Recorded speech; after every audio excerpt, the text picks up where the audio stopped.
The following is CKUW 95.9 FM original spoken word. And this draws the issue of who is going to look after the kids.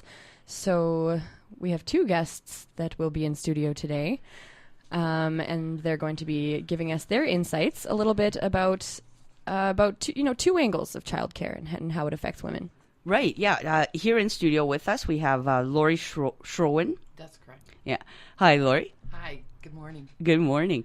And then in about 5 minutes, we're going to get on the horn and we're going to call up Gemelin. And Gemelin is an ECE, and she works as a childcare aide and has a lot of experience in the field. As does Lori. Same position. I am a frontline early childhood educator and have been for a number of years, and love every minute of it. Okay, right on. Well, I'm excited for today. I really am. Let's we'll have a quick look at the weather, and then off we go. Right. So our childcare issues here with Lori. So tell us a little bit about what you're doing in childcare now, like as a person. Well, I've been in the field for over 30 years. In my current workplace for 32, so I guess it's been way more. Okay. I am a parent, and as well as a grandparent, and I've been working with the daycare that I work at is an organized workplace with the Canadian Union of Public Employees, and in that realm I am the president of our local, as well as I co-chair a committee for CUPE called the Social Services Childcare Committee. And of course, that's the sector that I work in is childcare, and it's near and dear to me. I have a passion for it. It has brought me to many different levels of advocacy insofar as sitting on being elected to sit on the Manitoba Regulatory Review Committee for Childcare, which is a government-appointed committee which helps regulate childcare and helps the government to make policy around childcare in the province. So it's quite exciting. Also, I sit on a national childcare working group with CUPE, Right, where we kind of design some of the campaigns and push for a national childcare program across the country. So it's not just provincial, but we've got long strings. Ribbons, perhaps, would be more appropriate across the country, just pulling everything together and trying to encourage governments. Okay. Yeah. No, I think it's definitely needed. As Anna, when we were talking about getting ready for the show and stuff, I thought that was a brilliant statement there. And I mean, we've got our Medicare, we've got our educational systems. It seems like a complete no-brainer that this national childcare system, and if people can stop and think about the impact on society, and particularly women, as the primary caregivers, that position.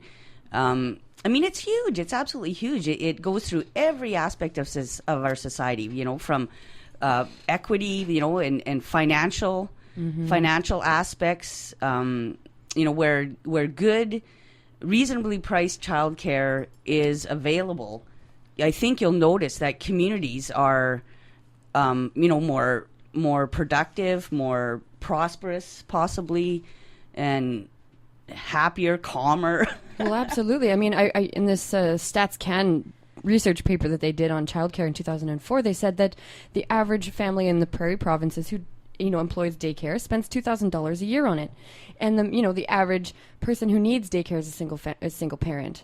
So I mean, what sort of lack of productivity or sacrifices are these families making? Yeah, what are we missing for this incredible cost? When other things like the school, as soon as the child is 5 years old, they can go to school, and that's covered. That's free with your taxes, of course. But it's a really important issue to think about, and of course it affects.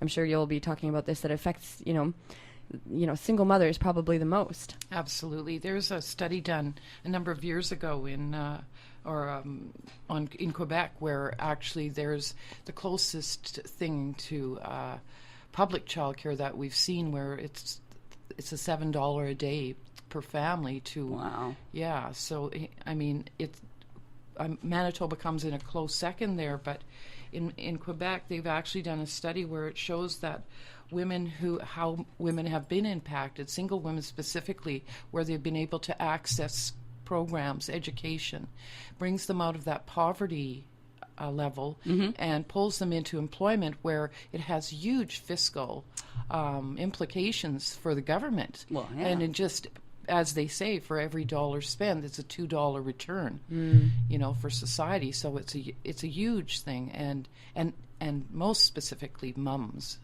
single mums and single families in that regard.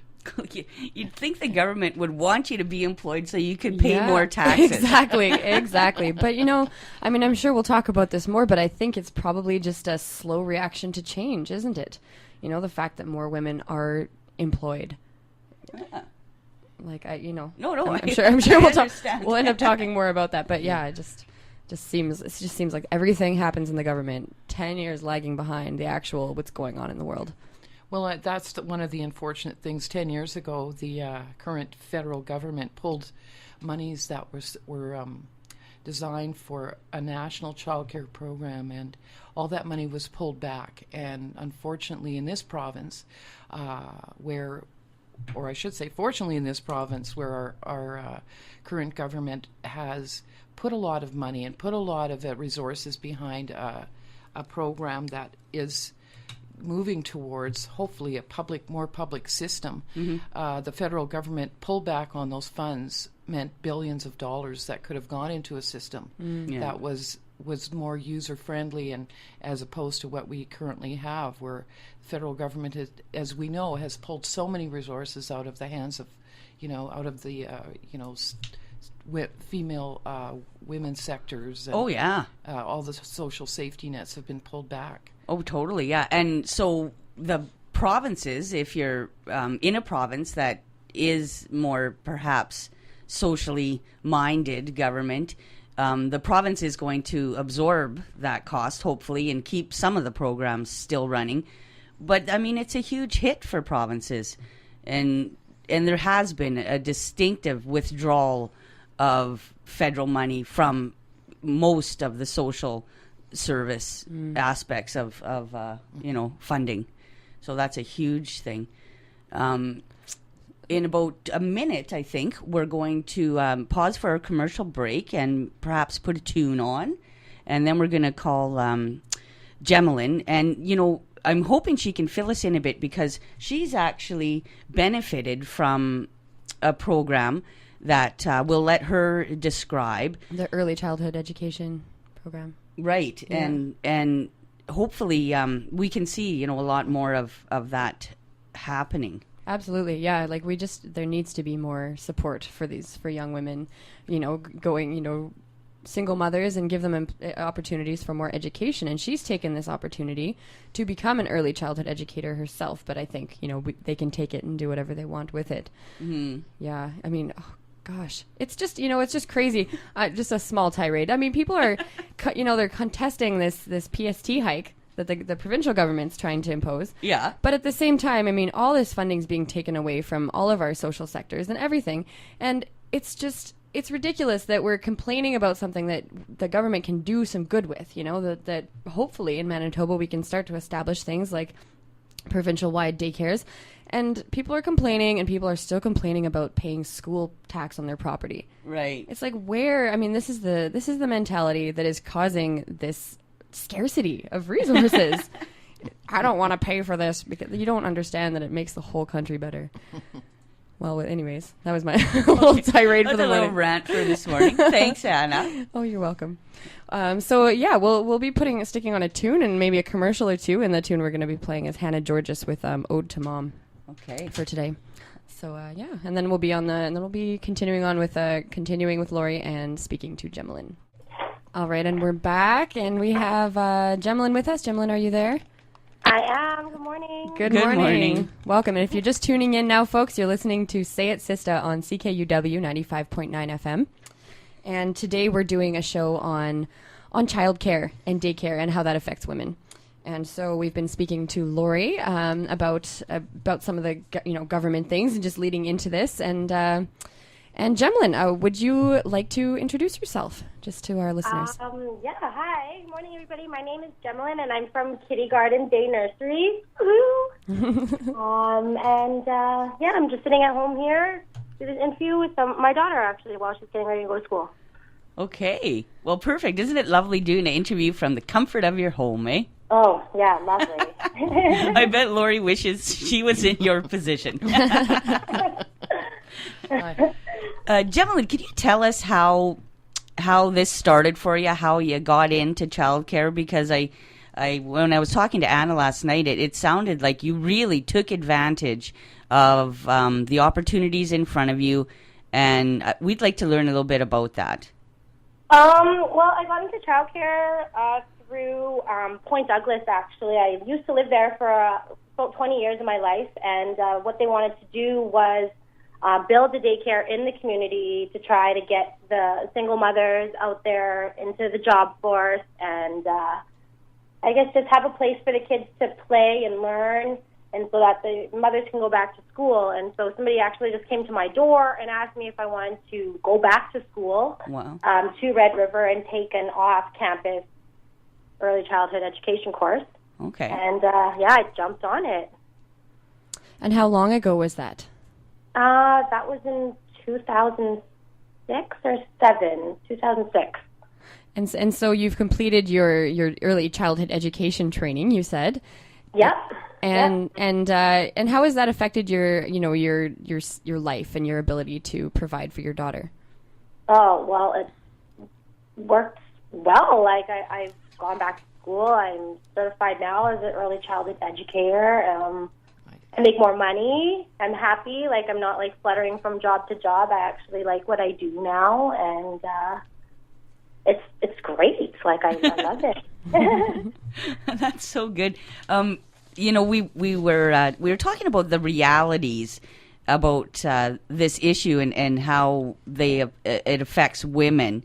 And I'm sure in your experience as a single parent, before you got that knock on the door, did you think that you were ever going to be able to afford to put your daughter in daycare and either go back to school or go to work? I mean, no, actually, I did not think I could go back to school with the child. Like, she was only 2 at the time, and had a lot of help from my mom, who's also a single parent, was a single parent through her life as well, and so she helped me out a lot. But as far as putting myself back through school and taking care of her and having her go to school and daycare and all that, it was a lot to think about. So something like that, but that knock on the door was like heaven sent. Oh, and got me on my feet and in the right direction, I guess. Right, like an opportunity did knock, and literally, yeah. Now, it would be good to talk about some of the programs that are available, and I think probably both of you have a personal experience with some of the programs that are in place and that might be in place in the future. So, just starting with you, Gemlin, like what was the name of the program that you took that helped you out? Because I couldn't remember from our conversation. It was like the government and Red River College. They collaborated to do a pilot program for Point Douglas, I guess, just to get poverty, like to change poverty in Point Douglas. I don't know exactly what the program was. Not that it wasn't called anything, but it was from Red River College, and it was early childhood education. Okay. That's good. So you're now working in the field. Yep. And obviously you're enjoying it. It sounds great. Yeah. One of the things that I was hoping we could just touch on while we're still talking about how huge this issue is and how it affects women is rural versus urban, situations. Because I'm thinking for women who aren't living in a fairly large community, there is zero daycare. Yeah. Here, let's let Lori fill us in on this. Okay. Yeah, that's a very huge issue for for the province, insofar as not just for the province, in all rural areas across the country where there's just smaller communities. Usually the care that is provided is through regulated or licensed childcare in someone's home, but not space is not always available, and then where space does exist, it's limited. So people are really scrambling in those rural communities, and where it doesn't exist, often what happens is because there isn't any fiscal turnover. A lot of times we have what happens is these towns turn into ghost towns. They're just slowly, people are moving away from them because there's no viable jobs. You don't have, as we were talking about earlier, there isn't any turnover of monies that's going to generate growth in a community. Much like in the urban communities where it's the same thing, where there's 30,000 children without childcare in the province, or at least that's what some of the waiting lists indicate. And 30,000 children on waiting lists. Well, 10,000 within this that we know about on the waiting list within here, but we suspect there's a much greater number in that, just of people who are using unregulated care, unlicensed care within urban centers. And so, what kind of care are they using? Which usually it's the grandma next door or the neighbor next door, unlicensed care. And what happens with unlicensed care? There's nobody sort of keeping an eye on the sky or on the pie, so to speak, are children. And if it's not regulated, then there's you fall under all kinds of problems where is there enough room? How many children are you caring for? So it's really putting families, specifically moms, in difficult situations, at making those choices where really there is no other choice. Right. Yeah. Gemelyn? Yes. Oh, I'm just wondering, do you have us on speakerphone? I do, yes. Because we're getting a bit of feedback here in the studio. I'd like to ask you to take us off speakerphone if you don't mind. Oh, yeah, no problem. Okay, thanks. But no, you're absolutely right, Lori. The issues are huge, and then it's a heartbreaker too. Even if you are, maybe you're a woman, you see what's happening in your community. You see your friends and neighbors struggling with childcare issues. You think, okay, well, I'm going to do this for my friends and neighbors. You decide to take some kids in. Now, what are the regulations surrounding this? When you say unregulated, do you really mean like completely unregulated? Anybody and their dog can do this? Pretty much. Pretty much. That's what. I think that's of babysitting, exactly. Yeah. Well, it's providing care, but in some cases, it's the level of care, the quality of care, because we do know that good child care is good for children. Yeah, it's good for them, but that means there's quality. It means it's regulated. It means it's a public entity. It's not just willy-nilly set it up in your basement and let's pack the kids in and see how it goes. There are very specific regulations around that.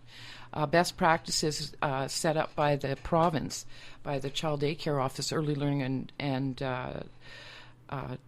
Education Program has got regulations that people have to adhere to in any kind of regulated care. Right. Yeah. So and they're not difficult to follow.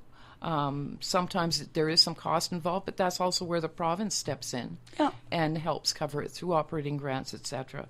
So at least there too, there's coordinators and resources to support those programs. And unfortunately, because there is such a shortage of childcare within the province, we're looking at a lot more of these programs, unregulated or unlicensed programs opening up, causing all kinds of concerns, which we know recently happened in our own city. Yeah, exactly. And that's something we're trying to avoid by, keeping an eye out there and hopefully, with the growth of the system within our province, the government has promised to open up another 1,000 regulated spaces, as well as grow the system insofar as supporting programs like Gemlin is in. Yeah. There's a number of different programs, including like workplace programs where people who are working in the field can actually move up into the upper echelons, where they are from aides or childcare assistants work into a manager position or EC worker. Yeah. So are there enough workers to fill these 1,000 spots? They're growing the system at a rate that actually would allow for that. So they're not trying to, as much as we have the need exists for so many children to be in care. They're growing it at a rate that's going to equal the amount of graduates out of the programs that do exist any faster than that. But I think it's something that we really have to look at. Yeah. Insofar as looking at a different kind of program, and that means rethinking childcare, rethinking it to the point where you're going to look at it not so much as what exists now in any of our provinces, but actually what exists in our, I want to say fantasy, the fantasy mind where, gee, wouldn't it be nice where there would be a seamless system that runs from daycare directly to school programs, that, it's seamless, that just children just naturally flow into that. And I think that's the kind of system we want, and that's what a real public system actually looks like, not one that's run on the voluntary sector. Right. Now, I agree. Gemlin, I'd love to take this, back to your perspective, and just what do you see as the future of daycare, just from your own experiences? What do you see as a need that's not being filled? I just think that just the qualified staff, having people who have gone to school to work in a daycare, like you said, anybody can open up a daycare and just say, hey, I'll take care of your kids, and this is a daycare. But I think what's important is that the people that they do have working in these centers are people who have gone to school and are educated. It would just makes the job easier, makes it easier for the children, just, going through all the courses really helps in, your stress level, right? With working with kids and stuff. Mm-hmm. Yeah, knowing absolutely. what to do and keeping them busy and the seamless path from daycare to school, I think that would be just absolutely ideal. And the worker, the child educator themselves, then because of their experience with going through the schooling and having that 2 years under their belt, once they do begin working in the field, they have a support system. Absolutely. To help them cope with their employment. Whereas, the unregulated folks are, and I'm sure, 99% of them are doing just a fine job, but, they have zero support system. If something goes wrong for them, they have nowhere to turn for help. Right, even insurance things or what have you. It's very touchy, Yeah. It should just be more of a bigger thing, everyone together working, not just one or two people taking care of all these children. It should be a whole system, a whole web of protection. So, absolutely. That's exactly what I mean. I'm just interested that both of you, from your perspectives in working in the field, are believers in more regulation and more standardization, and that it doesn't fully surprise me, but it does a little bit, because traditionally childcare has been such a unregulated and familial thing, right? It's been such a extended families, and maybe I have a romanticized view of how a community should take care of its children, but I mean, maybe the hard truth is probably that we need standards so people aren't. I mean, how much does this get taken advantage of, and how many times do people open up a daycare center, with quotation marks, that just is kind of a factory? How much does that happen? I think it's actually quite prolific. Yeah. And it exists only because the system does have holes in it. It's a patchwork system, and it exists because people need to have their children in childcare. What CUPE has jumped on over the last year is not jumped on, but is looking at is a campaign that's called actually Rethink Childcare. And it's based around talking to, at the onset, it's talking to members of our locals and our unions and talking to women that use the system or have tried to use the system, and the stories that are reflected are slowly being, told around what we're calling the kitchen table talks. Perfect. Okay, and hold that thought, because it's 8:30 and time for our news break. So, okay, well, we're back. You're listening to Say It Sista on CKUW 95.9 FM. I'm Jen Unwin, and I'm joined in studio with my charming co-host. I'm Anna Sigurther. And our lovely guest, Lori. We're back. And, of course, we have Gemma Lynn on the phone. Today we are talking daycare. Well, when we left off, Lori was just going to fill us in about the CUPE strategy, I guess we could call it a strategy, to get national daycare going. Well, that's right. It's a campaign. It's based around kitchen table talks. The campaign originated along with the other groups, the Canadian Labour Congress, the CAW, PSAC, CUPW, and a number of other organizations have joined in, including Federal Child Care Association and the Resource and Research Unit out of Ontario. And we're working together in coalition, and people keep jumping on board, which is lovely. And this campaign is really resonating across the country. And it's gathering to gather information. Stories is really what it is, and they're called the kitchen table talks. And it's about sitting down with a group of people and talking about their childcare experiences, like we are today. Mm-hmm. And everybody, whether you're you have children or you don't, you're an aunt, you're a sister, you're a mother, you're a brother, you're an uncle, you're a grandfather, grandmother, and everybody has a story related to childcare, whether you provided it, whether there's lack of it, whether you haven't.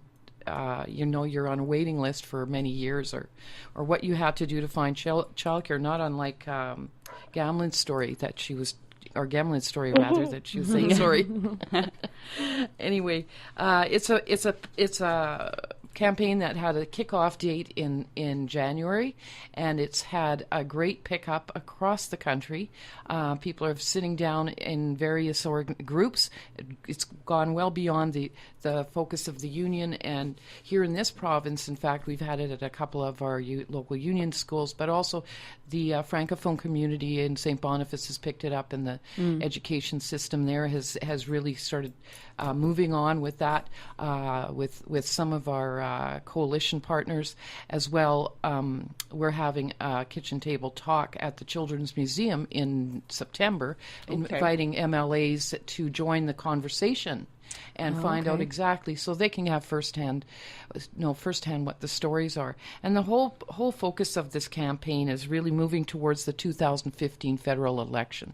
Because it is a pan-Canadian campaign, we have this thing, it's just started to move on its own. It's really quite fun to be part of. The stories sometimes are really heart wrenching, because some of the plights of the women that have spoken their stories, they've had to, in some cases, have made decisions that mean that they are a single child family because they couldn't afford childcare otherwise, and it really breaks your heart, because they did decide I can only afford one child. Sorry, we can't have a second or third, simply for the cost of childcare. And maybe that's not so indicative here, but certainly in other places it is, and it could be here too, because cost can be prohibitive. So what we're really leaning towards is a public system. Yeah. And what does that mean? What does a public system mean? It means that it's much like what we have in our for our medical needs. We have a healthcare program that's a public program. You can access it when you need it. Mm-hmm. It's like our education program.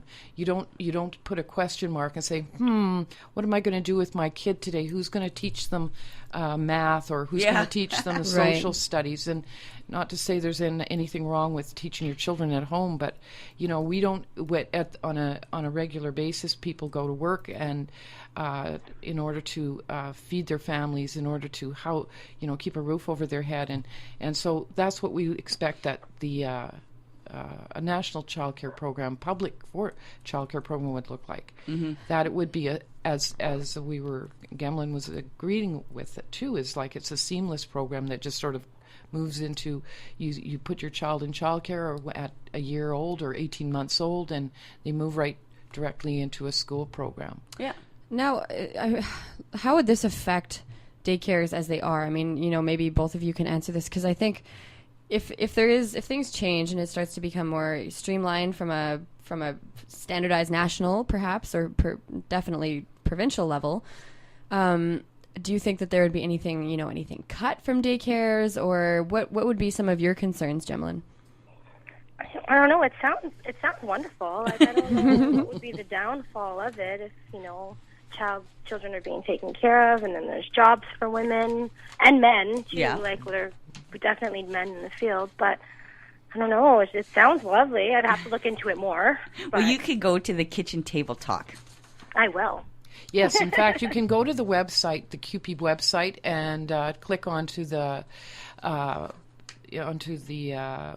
Childcare, and there's actually a wonderful video there that has a number of stories of people talking about their experiences, as well as you can add your own stories to the website. It's quite interactive. Oh, okay, interactive, yeah. Yeah. Kitchen It's table talk. the Kitchen Table Talks. And we'll be announcing that for sure coming up in September. Yeah. On the show, of course. I've so Gemlin, when you're if you had like wish list that you would like to see childcare changes to what we're currently dealing with, like what's your number one sort of frustration right now with childcare the way it sits? The way it sits, I guess, just the respect people have for people who do work in childcare.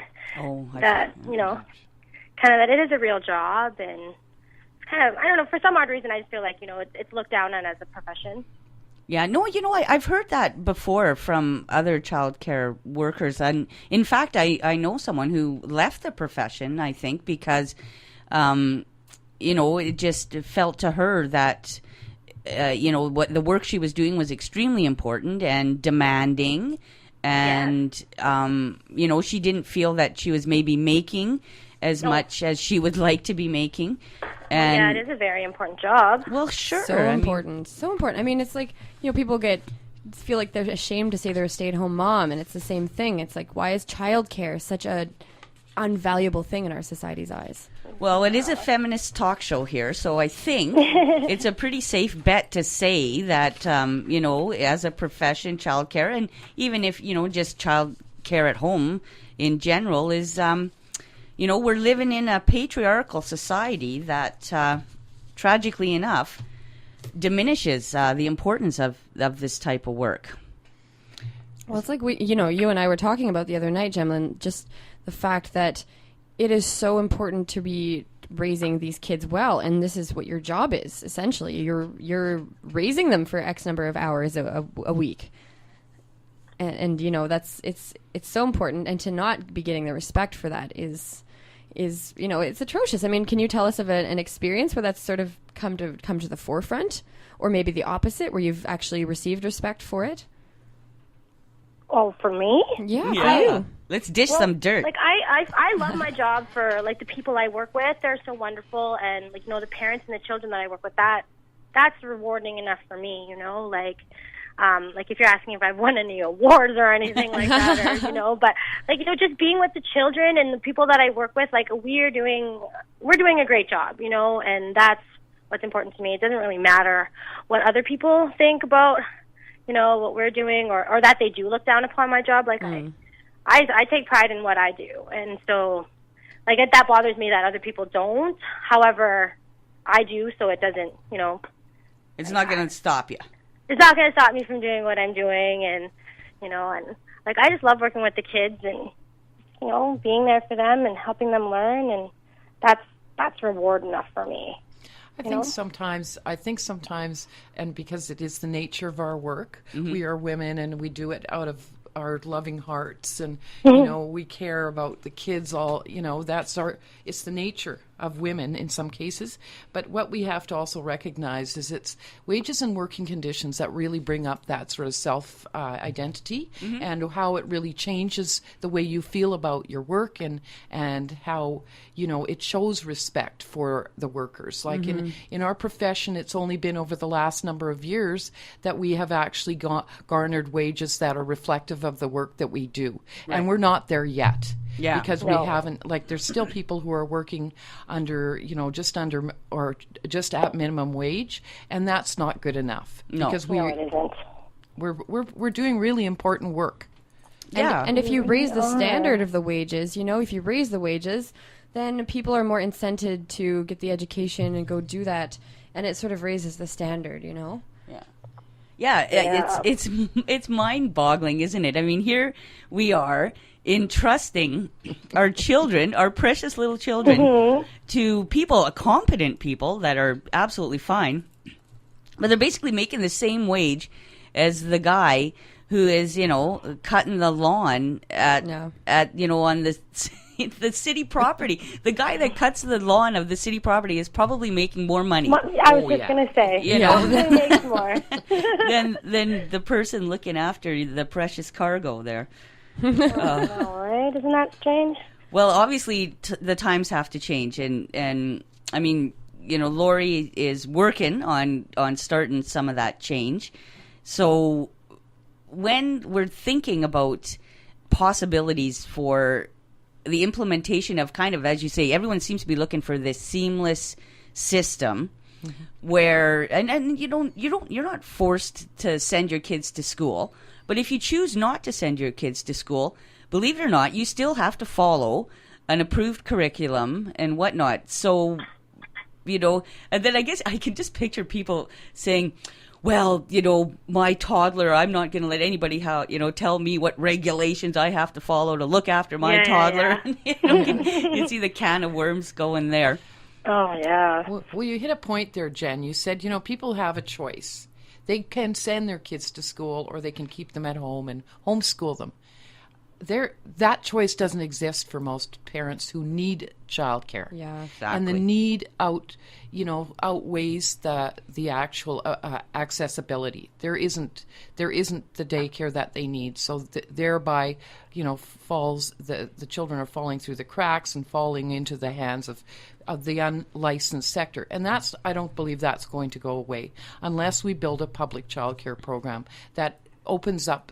I think the province is actually moving more towards that in their last statements, where they're growing the system, they talked about putting a daycare in every new school that is built. So they're actually getting it, Wow. And this is a government that actually has looked at this through a very fine lens and is moving towards that direction.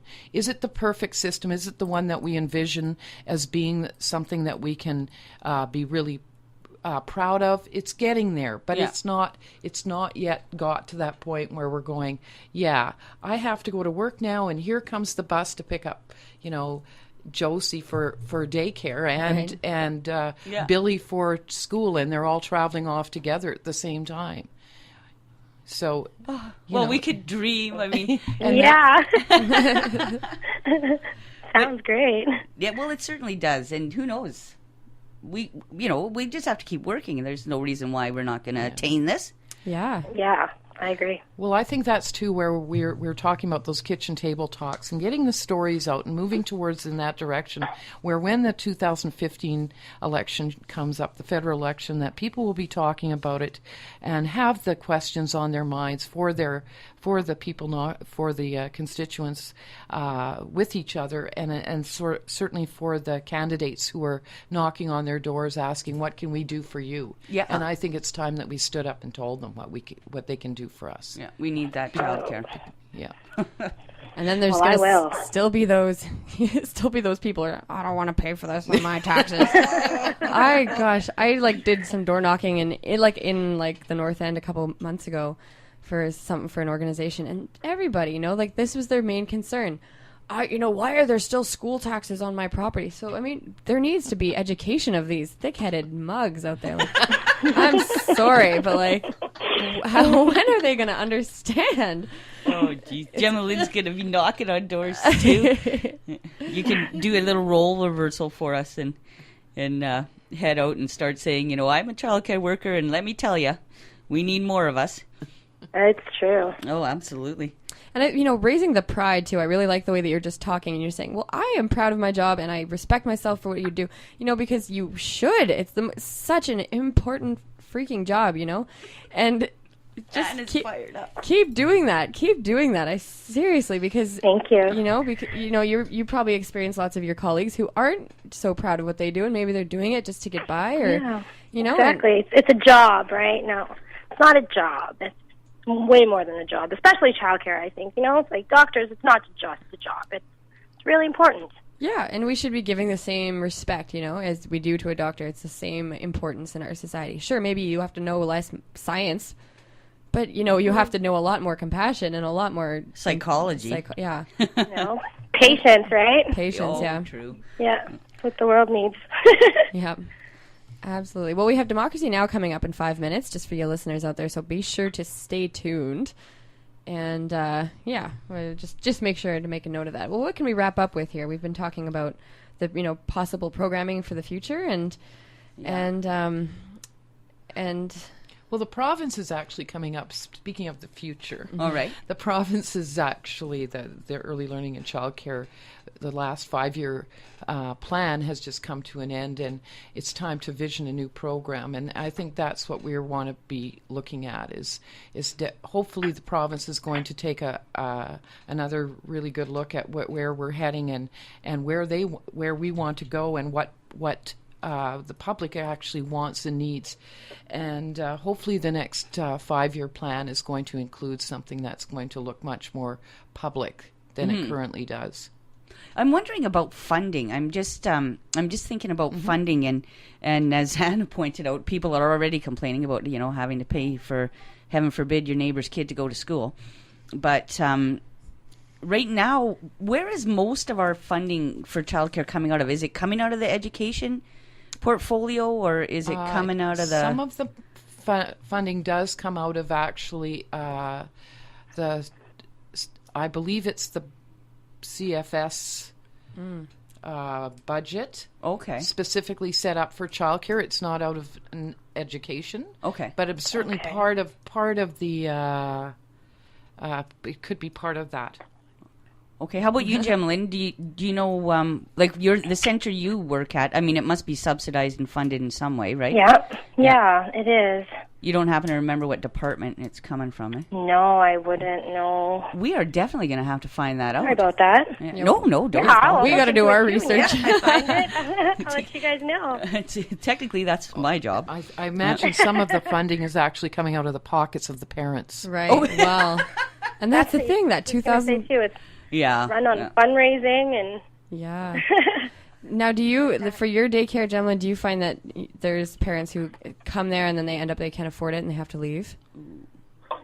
Well, yeah, it happens. Yeah, there's things like that. Not that they have to leave, but the bills just pile up, right? Yeah.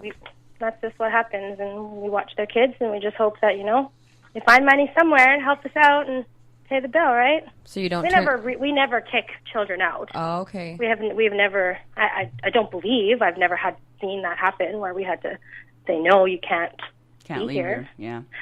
But I'm sure in some places there are like that. If you don't pay your bill, you can't leave your kid. Oh, I'm sure there are. Yeah. It doesn't help the daycare when the bills aren't paid, right? Right. And it's sort of, you incur the cost of that, and that must be hard. That's why there needs to be some sort of public system, so it's just covered no matter what happens. The children are looked after. Yeah. Well, we're down to 1 minute, So I'm just going to ask Lori. Here's my quick question for you.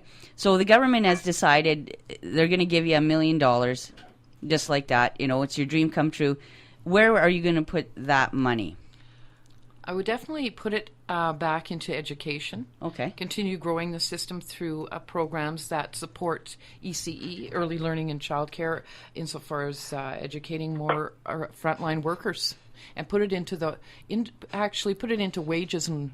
Okay. That Wow. that would help us, Educate right? and pay our workers. Make more people like Jemlyn. May have more opportunities. Yeah. Well, I think that's just about wrapping it up. And it's been Yeah. so nice having both of you ladies here. Thank you so much. Yeah, thank you so much. And this just Thanks for having me. shed some light. You're very welcome on this really important issue. You know, very important.